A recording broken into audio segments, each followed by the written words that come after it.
چنانچہ حضرت سفینہ رضی اللہ تعالی عنہ اپنے لشکر سے بھٹک گئے، کشتی میں جا رہے، کشتی ٹوٹ گئی، سمندر میں تختے پہ بیٹھ کے کنارے پہ لگے، باہر نکلے تو سامنے ایک شیر کھڑا ہے۔ شیر سے کیا کہا؟ اے شیر، تجھے پتا ہے میں کون ہوں؟ میں کون ہوں؟ میں سفینہ ہوں، سفینہ، سفینہ مولا رسول اللہ صلی اللہ علیہ وسلم، میں سفینہ ہوں، سفینہ ہوں مولا رسول اللہ صلی اللہ علیہ وسلم، اللہ کے رسول صلی اللہ علیہ وسلم کا آزاد کردہ غلام ہوں۔ شیر سامنے کھڑا، شیر کو کہا جا رہا، وہ شیر کہاں سے عربی جان گیا، کہاں سے اس نے عربی سیکھ لی، کس مدرسے سے، کس کالج یونیورسٹی سے اس نے عربی پڑھ لی، کہ کہاں سے اس کو عربی آ گئی کہ عربی زبان میں حضرت سفینہ کی بات بھی سنے اور اس کو سمجھے اور سمجھ کے اس پر عمل بھی کرے۔ حضرت سفینہ اس کو کہہ رہے ہیں، سمجھا رہے ہیں، کہ وہ سمجھا رہے ہیں کہ حضرت سفینہ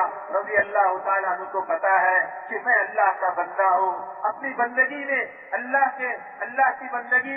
میں نے کمال کو پہنچنے کی کوشش کی ہے اور کوشش کر رہا ہوں۔ یقیناً وہ اللہ جس کا میں بندہ ہوں وہ اس شیر کا بھی مالک اور خالق ہے، وہ شیر کا بھی آقا اور داتا ہے، وہ شیر کو یقیناً میری زبان سمجھائے گا۔ اللہ نے سمجھا دیا، شیر کو کہہ دیا کہ میں اپنے لشکر سے بھٹک گیا، چلو مجھے راستہ دکھاؤ، میری رہبری کرو۔ شیر جس کا کام چیرنا، جس کا کام خون پینا، جس کا کام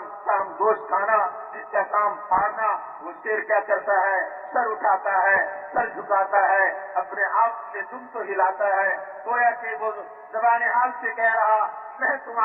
تم میرے آقا کے غلام، میں تیرا غلام، آؤ آؤ آؤ آؤ تمہاری رہبری میں کروں، تم میرے مالک ہو گئے، کہ کیونکہ تم میرے مالک کے غلام بن گئے، تم نے اس کی بندگی اختیار کی، اب اس کی مرضی چلے گی، اب میں تیری بندگی پہ آ گیا، میں تیرا رہبر، میں تیری رہنمائی کروں گا۔ شیر آگے آگے، حضرت سفینہ پیچھے پیچھے، اور جہاں کہیں سے جنگل سے کوئی آواز آئے، شیر بھاگا جائے اور جا کر اس کو چپ کرائے، گویا کہ اس کو یوں کہتا ہوا آ رہا وہ شیر کہ تجھے پتا نہیں میں کس کی رہبری کرنے جا رہا، میں اس کی رہبری کر رہا جو اللہ کا بندہ بن گیا، جس نے اللہ کی غلامی میں اپنے آپ کو مٹا دیا، جس نے اپنی مرضیات کو ختم کر دی، میں اس کا غلام بن کے اس کی رہبری پہ چلا ہوں، اور تو اس کو ڈرانے کے لیے آواز نکالتا ہے اور اسے چپ کرا کے آئے اور پھر رہبری میں آ جائے، اور پھر جنگل کے کنارے پہنچے، آگے مسلمانوں کا لشکر، مسلمانوں کے لشکر کی طرف سر اٹھا کر دکھلایا،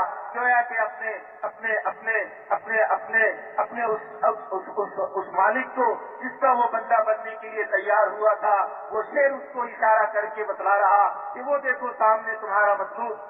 مقصود وہ سامنے ہے، اور سر کو اٹھایا، گویا کہ سلام کرنے کی کوشش کی، ہاتھ بھی اٹھائے، سلام کرنے کے انداز سے ایک آواز بھی نکالی، گویا کہ اپنی زبان میں بھی سلام کر رہا اور الوداع ہونے کی اجازت دے رہا، اور پھر سندھاڑتا ہوا جنگل کی طرف آ لیا کہ جاؤ اب اپنے لشکر سے جا کے مل لو۔ شیر